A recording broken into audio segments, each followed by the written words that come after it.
नमो नारायण। हरि ओम नमो नारायण। ओम नमो नारायण। हरि ओम नमो नारायण। ओम नमो नारायण। हरि ओम नमो नारायण। ओम नमो नारायण। हरि ओम नमो नारायण। ओम नमो नारायण। हरि ओम नमो नारायण। ओम नमो नारायण। सभी एकाग्रचित होकर के सुनेंगे। अभी मैं रामकृष्ण परमहंस और उनका शिष्य विवेकानंद के विषय में बता के चुका। जब रामकृष्ण और उनके अंतिम गुरु, देखिएगा, उनको कई गुरुओं से सामना करना पड़ा। उनके अंतिम गुरु तोतापुरी का मिलन ना हुआ। उनके अंतिम गुरु थे तोतापुरी। तो रामकृष्ण करीब करीब सिद्ध अवस्था में थे, तब उनको वो गुरु मिले। करीब करीब मैं कहता हूं कि उनकी ख्याति तो हो गई थी कि रामकृष्ण पहुंच गए। रामकृष्ण को पता था अभी थोड़ी सी कमी है। वो स्वयं जानते थे कि मेरे अंदर कहीं ना कहीं कोई कमी है, बस एक सीढ़ी और। मगर दूसरे को क्या पता, दूसरे तो देखते हैं इतनी ऊंचाई आकाश में पहुंच गए। उनको क्या पता एक सीढ़ी और कम रह गई। तोतापुरी से जब रामकृष्ण का मिलन हुआ, जब रामकृष्ण के जीवन में उनके अंतिम गुरु तोतापुरी आए, तो रामकृष्ण ने निवेदन किया, बस एक सीढ़ी और रह गई है, मैं इसे कैसे पार करूं। क्यों? हम अपनी त्रुटि को स्वयं जानते हैं कि हम कितना आगे बढ़ गए और कितने कमजोर हैं। तोतापुरी ने कहा, कठिन नहीं है, ऐसी कठिनाई भी नहीं है, क्योंकि इतनी सीढ़ियां पार कर आए हो तो एक पार करने में क्या अड़चन होगी। सोचिएगा, कोई व्यक्ति 10 सीढ़ियां पार कर चुका हो और 11वीं सीढ़ी पर अटक गया हो, उसने कहा जिसने 10 पार कर ली वो एक तो कर ही लेगा। सूत्र वही है, ध्यान से सुनेंगे। जैसे और सब चाहें छोड़ दी, नोट कीजिएगा, जैसे और सारी चाहें छोड़ दी, तो क्या छोड़ दें? अब परमात्मा की चाह भी छोड़ दो। सब नोट करें, परमात्मा ही है जो मिला हुआ है। क्या कहा तोतापुरी ने? जैसे तुमने संसार की सारी चाहें छोड़ दी, डिजायर छोड़ दी, ऐसे ही परमात्मा की चाह भी छोड़ दो। और ऐसे कठिन भी है, क्योंकि सब चाहें तो क्षुद्र थी, तुमने अपने आप समझ ली, विवेक से जान ली, ये समाप्त होने वाली है, ये समाप्त होने वाली है, ये मिटने वाली है। धन की चाह छोड़ दी, पद की चाह छोड़ दी, प्रतिष्ठा की चाह छोड़ दी। एक तरफ का आनंद ही आया था, आह्लाद हुआ था, हल्के हुए कि व्यर्थ का बोझ कटा, कूड़ा करकट फेंका। मगर परमात्मा की चाह छोड़ना, जिसने इसे बचाने के लिए सब छोड़ा, अब उससे कहना इसे भी छोड़ दो। आप सोचिएगा, उसने 10 चाहों में से एक चाह बचा रखी, परमात्मा की चाह, और गुरु कह रहा है इसको भी छोड़ दो। बड़ा कठिन हो गया। लेकिन तोतापुरी बार बार कह रहा है करोगे तो हो सकता है, कष्ट बहुत होगा। महात्मा बुद्ध ने भी कहा था, मैं जब तक करता रहा मुझे बोध नहीं हुआ। जिस दिन मैं हारा, सब कुछ छोड़ा, उस दिन मुझे बोध हो गया। महात्मा बुद्ध ने भी सब कुछ त्यागा था। रामकृष्ण के माध्यम से सुनिएगा, रामकृष्ण ने कहा अपने गुरु तोतापुरी से, मेरी सहायता करें, मुझ अकेले से ना हो सकेगा। मैं तो आंख बंद करता हूं और मेरी मां काली सामने खड़ी हो जाती है। मैं क्या करूं? आंख बंद करते ही काली मां सामने आ जाती है। मैं तो भूल जाता हूं, मैं तो रसलीन हो जाता हूं। मुझे तो द्वैत बना ही रहता है। प्रेम का मतलब होता है अद्वैत होना, खुद को मिटा देना, या उसे मिटा दो या स्वयं को मिटा दो। बहुत ध्यान से सुनिएगा, भक्त और भगवान का अद्वैत घटना ही घटती है। गोपी का मतलब यही है, प्रेम का मतलब यही है, जिसमें दो का ना होना। गोपियां अपनी महसूस नहीं करती, भगवान को महसूस करती हैं। तो तोतापुरी ने कहा, मैं एक काम करूंगा, तू आंख बंद करके बैठ, और जैसे मैं देखूंगा, देखिएगा 3 बार मौका दिया तोतापुरी ने अपने शिष्य रामकृष्ण को कि तू जैसे ही मां सामने आए उसका वध कर दे। वो कहता है मां इतनी सुंदर है कि जैसे मेरे सामने प्रकट होती है मैं उसके प्रेम में डूब जाता हूं और मैं भूल जाता हूं कि मुझे क्या मांगना था, मुझे क्या करना था। तो आखिरकार तोतापुरी ने कहा, तेरे बस की बात नहीं, मैं जा रहा हूं, तेरा कल्याण नहीं हो सकता, तू अद्वैत नहीं हो सकता, तू सदा द्वैत में फंसा रहेगा। तो आखिर बार तोतापुरी ने कहा, मैं एक काम करूंगा, तू आंख बंद करके बैठे, जैसे ही मैं देखूंगा कि तेरे सामने, तेरे चेहरे पर मां का प्रेम का भाव सामने आते ही, काली की प्रतिमा तेरे अंदर समाते ही, तेरे आराध्य की प्रतिमा सामने आ गई, मैं आवाज दूंगा, रामकृष्ण उठा तलवार, कर दे 2 टुकड़े। तो फिर देर मत करना, उठा लेना तलवार और कर देना 2 टुकड़े। रामकृष्ण जैसे अद्भुत व्यक्ति ने भी पूछा, लेकिन तलवार कहां से लाऊंगा? ध्यान से सुनो। रामकृष्ण ने गुरु से कहा कि गुरुजी तलवार कहां से लाऊंगा उस समय? तोतापुरी ने कहा, क्या खूब बात कर रहा है, ये काली मैया कहां से लाया था? ये भी कल्पना से तेरे सामने जीवंत हो गई, सतत कल्पना करके प्रतिमा खड़ी हो गई, और जब मां आती है तो उसके हाथ में काली तलवार होती है कि नहीं होती है? बोले हाँ होती है। तो क्या कहा? मां की ही तलवार से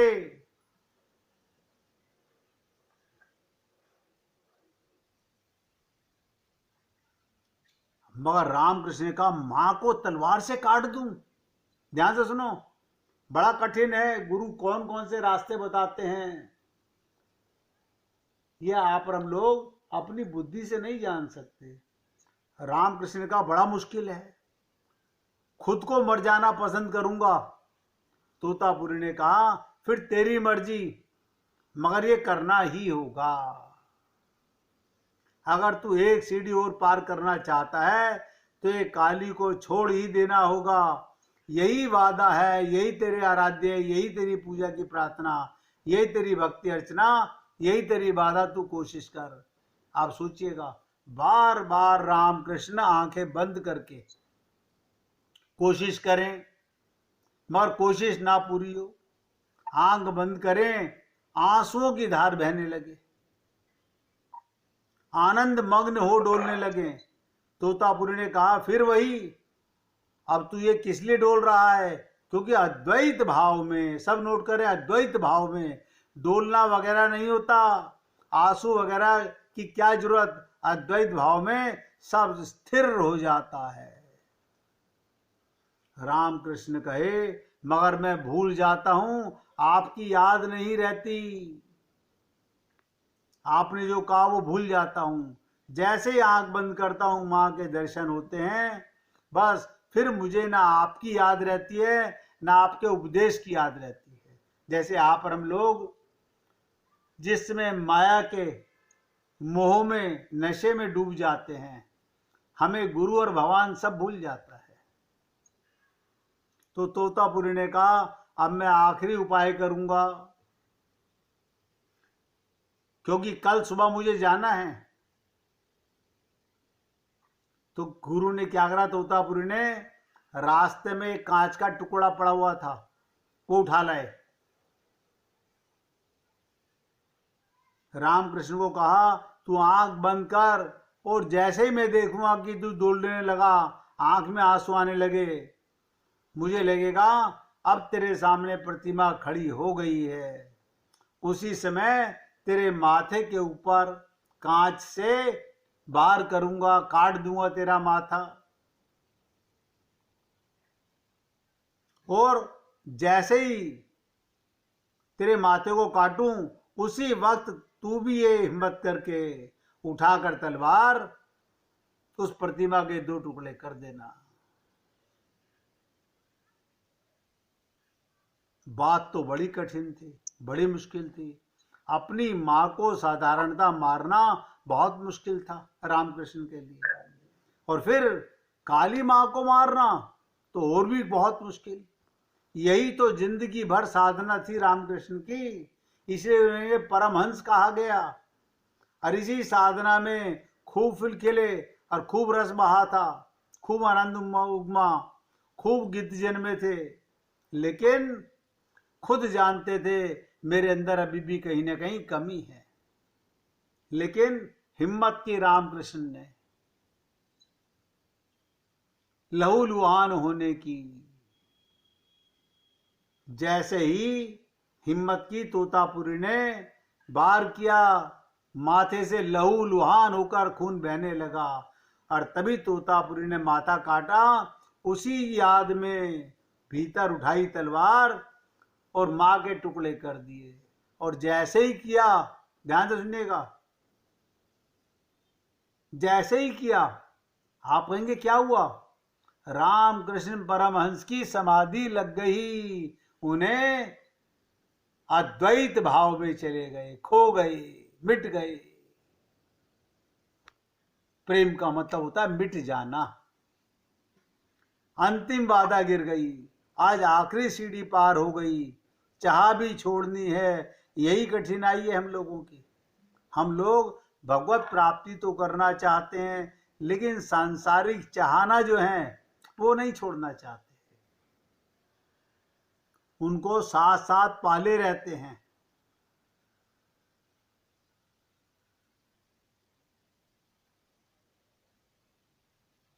हमारे सबके जीवन का यही हाल है। हम पाना चाहते हैं प्रेम रस, डूबना नहीं चाहते, खोना छोड़ना नहीं चाहते। इसलिए रामकृष्ण को परमहंस कहा गया। सुन लीजिएगा, एक करोड़पति बहुत अड़चन में था। क्या मतलब? करोड़ों का घाटा लग गया था और सारे जीवन की मेहनत डूबने के करीब थी।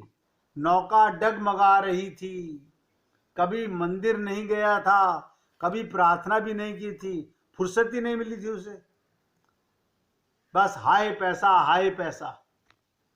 पूजा के लिए उसने पुजारी रख छोड़े थे, खुद मंदिर नहीं जाता था, पुजारी पूजा करते थे। कई मंदिर भी बनवाए थे जहां वो उसके नाम से नियमित पूजा किया करते थे। लेकिन आज इस दुख की घड़ी में कांपते हाथों वो भी मंदिर गया। सुबह जल्दी गया ताकि परमात्मा से पहली मुलाकात की जा सके, पहली प्रार्थना वही कर सके, कोई दूसरा पहले ही मांगकर परमात्मा का मन खराब ना कर चुका हो। देखो कैसी भावना है। बहुत से लोगों को आदत होती है, बोहनी की आदत जो होती है कि सुबह सुबह की बोहनी, ये कमबख्त यहां भी नहीं छूटी, भगवान के पास भी उसकी। सुबह सुबह मंदिर में पहुंचा, लेकिन ये देखकर हैरान हुआ, गांव का एक भिखारी, ध्यान से सुनो, करोड़पति जब मंदिर में पहुंचा तो क्या देखता है, गांव का एक भिखारी उससे पहले ये मंदिर में मौजूद था, अंधेरा था, वो भी पीछे खड़ा हो गया कि भिखारी क्या मांग रहा है, भिखारी क्या मांग रहा है। धनी आदमी सोचता है मेरे पास तो मुसीबतें हैं, भिखारी के पास क्या मुसीबतें हो सकती हैं। और भिखारी सोचता है मुसीबतों मेरे पास हैं, धनी आदमी के पास क्या मुसीबतें हैं। देखिएगा, गरीब सोचता है मुसीबतें तो मेरे पास हैं, धनी सोचता है मुसीबतें मेरे पास हैं। एक भिखारी की मुसीबत दूसरे भिखारी के लिए कुछ बड़ी न थी। उसने सुना कि भिखारी कह रहा है, हे परमात्मा, ध्यान से सुनो क्या कह रहा है भिखारी, हे परमात्मा, अगर 5 रुपए आज ना मिले तो जीवन नष्ट हो जाएगा, आत्महत्या कर लूंगा, पत्नी बीमार है, दवा के लिए 5 रुपए होना बिल्कुल आवश्यक है, मेरा जीवन संकट में है। अमीर आदमी ने यह सुना, वो भिखारी बंद ही नहीं हो रहा था, कहे जा रहा था, प्रार्थना जारी थी। उसने जलाकर अपने खीसे से 5 रुपए निकालकर उसको दे दिए। सेठ ने क्या करा, अपने जेब से निकाल के 5 रुपए उसे निकाल करके दे दिए और कहा, जा ये ले 5 रुपए, तू ले और यहां से जा। अब वो परमात्मा से मुसीबत हुआ और बोला, प्रभु जब आप ध्यान मेरी तरफ दें, इस भिखारी की तो यही आदत है, दरअसल मुझे 5 करोड़ रुपए की जरूरत है। सोचिएगा, सेठ ने अपने आगे भिखारी को हटा करके 5 रुपए दे के निकाल दिया और भगवान से 5 करोड़ रुपए मांग रहा है। भगवान मुस्कुरा उठे और क्या बोले, एक छोटे भिखारी से तो तूने मुझे छुटकारा दिला दिया। बहुत ध्यान से सुनिएगा, क्या बोले भगवान, एक छोटे भिखारी से तो तूने मुझे छुटकारा दिला दिया, लेकिन तुझसे छुटकारा पाने के लिए तो मुझको तुझसे भी बड़ा भिखारी ढूंढना पड़ेगा।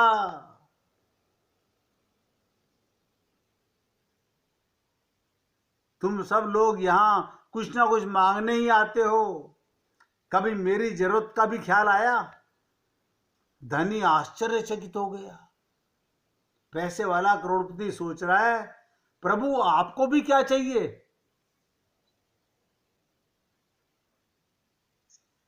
अब आप सोचिएगा, करोड़पति करोड़ों रुपए का भिखारी है, गरीब थोड़े पैसे का भिखारी है, और भगवान ने कहा किसी ने मेरे विषय में सोचा कि मैं क्या चाहता हूं। अब धनी भी आश्चर्यचकित हो गया कि भगवान को भी कुछ चाहिए। भगवान बोले, प्रेम, मैं भाव का भूखा हूं, मुझे निस्वार्थ प्रेम, समर्पित भक्त प्रिय हैं, शरणागत भक्त प्रिय हैं। कभी इस भाव से मुझ तक आओ, फिर तुम्हें कुछ मांगने की आवश्यकता ही नहीं पड़ेगी, तुम्हें कुछ मांगने की आवश्यकता ही नहीं पड़ेगी। आप सोचिएगा, भगवान हमसे क्या चाहते हैं, लेकिन आप और हम लोग कभी गहराई से ना सोचते हैं, ना समझते हैं, ना चिंतन करते हैं। हम तो उठा करके भगवान के पास मांगने के लिए 24 घंटे कुछ ना कुछ मांगते रहते हैं। मैंने आपको जन्नाबाई की लीला सुनाई थी, सोचिएगा ऐसे भी फकीर होते हैं संसार के अंदर कि भगवान के उपलों के अंदर, गोबर के उपलों में भगवान का नाम भर देते हैं। कई बार ये लीला सुना चुका हूं, लेकिन ये क्या है कहावत, जाकी रही भावना जैसी, प्रभु मूरत देखी तिन जैसी। आप और हम लोगों की दृष्टि में गोबर के उपले सबसे सस्ती चीज है, और जन्नाबाई ऐसी भक्ता थी कि गोबर के उपलों में भी भगवान का नाम भर देती है। इसलिए मूर्तिमान होकर के भगवान उसके पीछे पीछे भागते हैं। कल हो सका तो ये लीला सुनाऊंगा आपको। आज सत्संग को यहाँ विराम दे रहा हूँ, मगर आप लोगों से निवेदन कर रहा हूँ, संकल्प हमें करना है। शरीर मरण धर्मा है, संसार मिट रहा है, सब कुछ जा रहा है और मौका भी जा रहा है। ये देह क्षण भंगुर है, न जाने कब छिन जाए। इसलिए प्रभु प्रेम की प्राप्ति के लिए जिसने संकल्प किया वो भगवान को पा जाता है। मैं तो आप लोगों से यही निवेदन करूंगा, अपने जीवन को कृतार्थ कीजिए, सफल कीजिए, संसार की सेवा कीजिए, निस्वार्थ प्रेम कीजिए। संसार में भगवान मिले हुए थे, मिले हुए हैं, सदा मिले रहेंगे। अब 1 मिनट भगवान का कीर्तन करेंगे। हरि बोल हरि बोल, हरि हरि बोल, हरि बोल हरि बोल, हरि हरि बोल। केशव माधव गोविंद बोल। हरि बोल हरि बोल, हरि हरि बोल, हरि बोल हरि बोल, हरि हरि बोल। केशव माधव गोविंद बोल, केशव माधव गोविंद बोल। हरि बोल हरि बोल, हरि हरि बोल, हरि बोल हरि बोल, हरि हरि बोल। केशव माधव गोविंद बोल, केशव माधव गोविंद बोल। हरि बोल हरि बोल, हरि हरि बोल, हरि बोल हरि बोल, हरि हरि बोल। केशव माधव गोविंद बोल, केशव माधव गोविंद बोल। बोलिए वृंदावन बिहारी लाल की जय। जय श्री राधे, जय जय श्री राधे। बोलिए लाल जी का मंगल हो, सभी पुण्य आत्माओं का मंगल हो। सबको राधे राधे भैया, सबको राधे राधे जी।